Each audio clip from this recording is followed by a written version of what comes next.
sejak kebangkitan ulama bersama pengikut-pengikutnya istiqomah dan setia jaga akidah dan sunnah Rasulullah.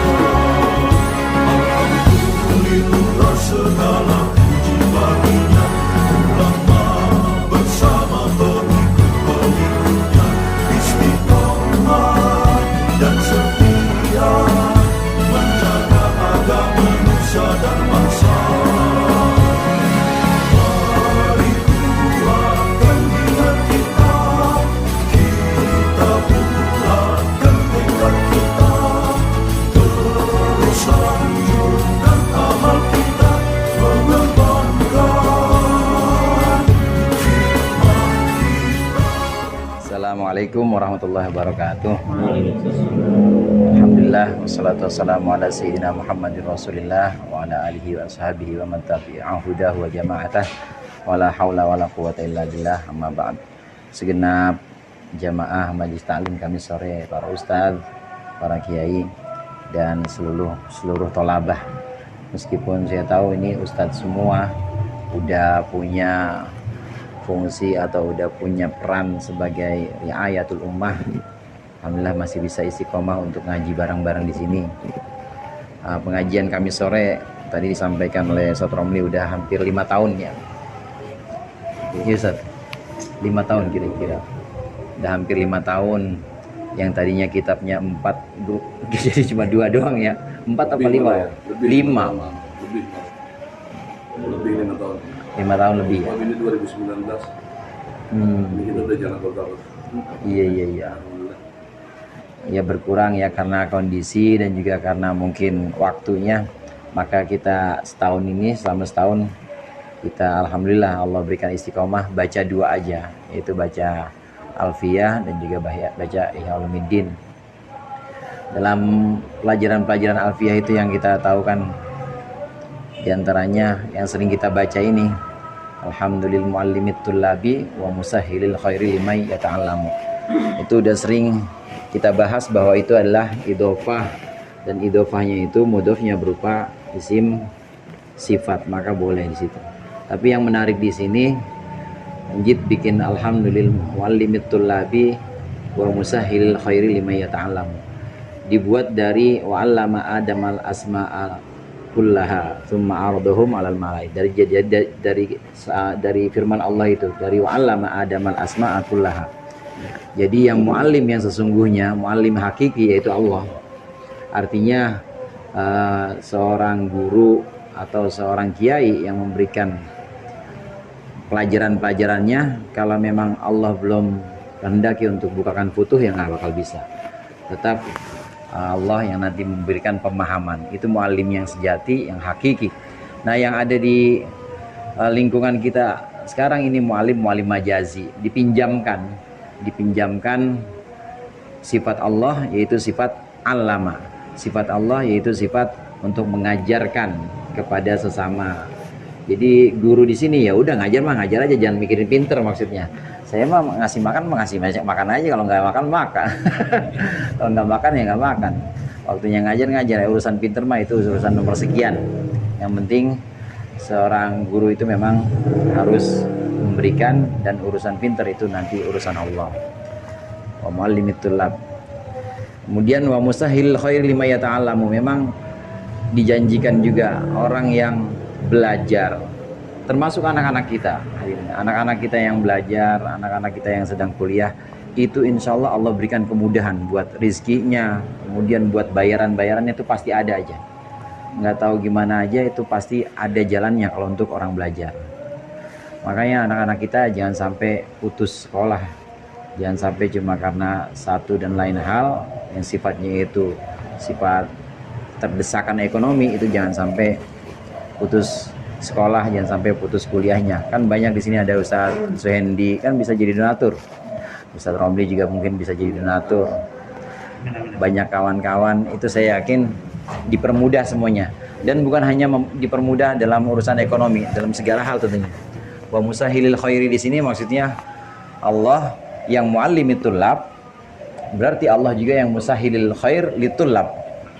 Allah yang mengajarkan, memberikan ilmu kepada orang-orang yang belajar, maka Allah juga yang mempermudah kebaikan untuk orang-orang belajar itu juga. Maya ta'alamu itu ya sama juga, maya ta'alamu itu adalah at-tullab yang dimaksud. Ini yang ingin saya sampaikan. Nadukallahumma ilman nafi'a min yaumina ilal hisabi yaqumu. Kita setiap awal talim minta kepada Allah ilmu yang bermanfaat. Ilmu yang bermanfaat itu ilmu yang membuat kita makin takut kepada Allah. Ilmu yang membuat kita itu makin merasa dekat dengan akhirat. Itu ilmu yang bermanfaat. Kalau ada ilmu ini justru membuat kita tidak takut kepada Allah, membuat kita ini justru jauh dari akhirat, maka ilmu itu bisa dibilang nggak ada manfaat. Oleh karenanya ada perbandingannya, hadirin. Ada perbandingan ini soal niat.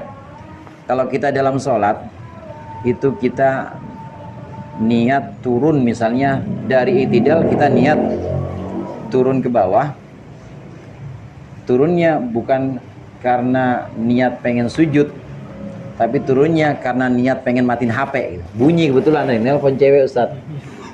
Madepnya madep begini lagi. Madep ke depan. Kalau sholat madep belakang gini. Nah, niat turunnya niat pengen matiin ini, pengen matiin HP, sampai bunyi terus. Nah, kebetulan imam itu turun sujud juga. Ya udah sekalian, nggak sah. Harus balik lagi. Maksudnya bukan nggak sah sholatnya, nggak sah turunnya. Dia harus balik lagi i'tidal, kemudian turun itu tidak dengan niat tadi, tidak dengan niat selain sujud. Kalau sudah dicampur begitu, ya kalau sudah ada niat lain selain sujud, maka harus diri lagi i'tidal, habis matiin HP diri lagi, baru dia turun ngikutin imam.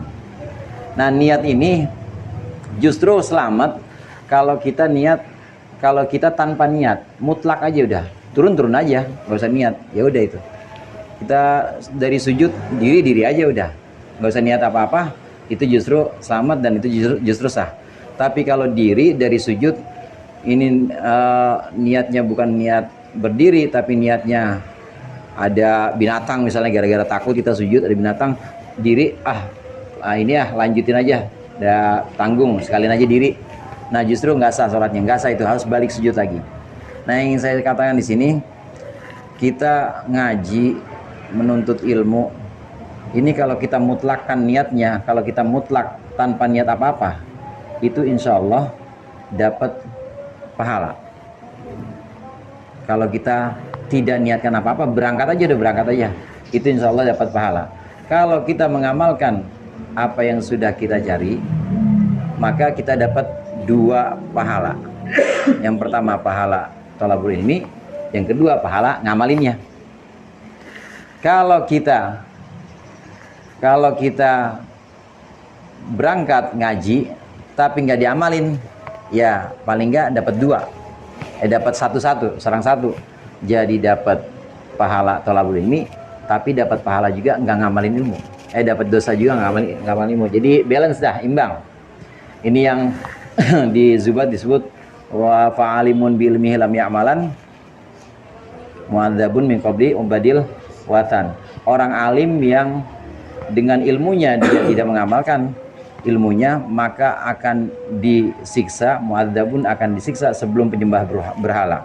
Tapi bukan berarti disiksa selamanya. Namanya orang alim tetap alim, tetap ada ilmunya tetap. Tapi dia duluan. Kalau hilahnya ya. Kalau hilahnya orang alim, ya biarin aja lah daripada nunggu. Nunggu kan paling ogah ya Ustaz ya, nunggu penghitungan ya.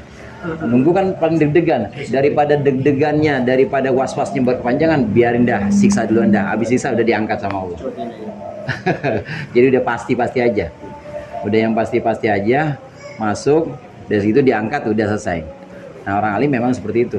Tapi dia dapat masing-masing 2, dapat ibadah juga, thalabul ilmi, tapi dapat dosa juga, tidak mengamalkan ilmunya. Yang parah itu yang nggak ngaji dan nggak ngamalin ilmunya, itu yang parah. Ngaji nggak, ngamalin ilmunya juga nggak. 2 ini bisa dapat pahala 2 dan bisa 50-50, dapat pahala dan dapat dosa juga. Ini kalau niatnya thalabul ilmi lillah, karena Allah, atau tanpa niat sama sekali. Ada yang lebih parah. Yang lebih parah, yang nggak dapat apa-apa, bahkan dapat siksa.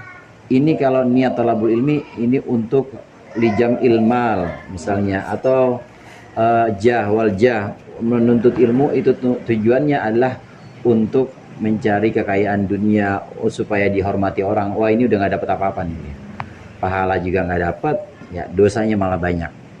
Nah, oleh karenanya niat di sini, niat kita ngaji minimal kita mutlak aja, pokoknya ngaji mah berangkat aja.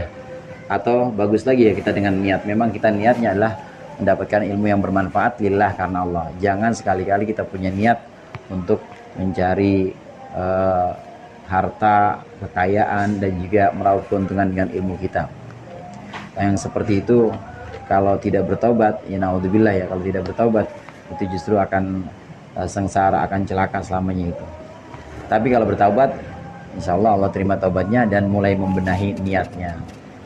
Ini yang ingin saya sampaikan. Mudah-mudahan Allah memberikan kita istiqomah terus. Yang penting ngaji, urusan pinter itu urusan nomor sekian. Yang penting berangkat dan niatin berangkatnya itu memang karena Allah, atau jangan niat sama sekali. Jangan niat apa-apa, udah berangkat aja. Jangan yang terakhir tadi, jangan niat kita untuk dijam ilmal wa dunia wazah waljah, jangan. Dan terakhir dari saya, tentunya saya mohon maaf kalau ada kekurangan dalam pengajaran atau dalam penyampaian di sini.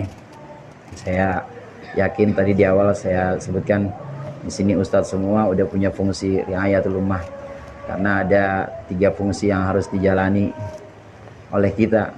Yang pertama yaitu sebagai pencari ilmu, yang kedua ia juga sebagai ar-ra'i lil ummah, orang yang memelihara, ya anak murid semua kan punya anak murid di sini, jadi ngopenin murid. Dan satu lagi jangan lupa, selain tolabul ilmi, selain ngopenin murid, ikhlasnya juga. 3 ini kalau kita bisa padukan, insya Allah kita selamat dunia akhirat. Mudah-mudahan Allah memberikan keselamatan kepada kita dunia akhirat dan keberkahan. Demikian dari saya sebagai sambutan. Allahul muwaffiq ila aqwamit thoriq. Assalamualaikum warahmatullahi wabarakatuh.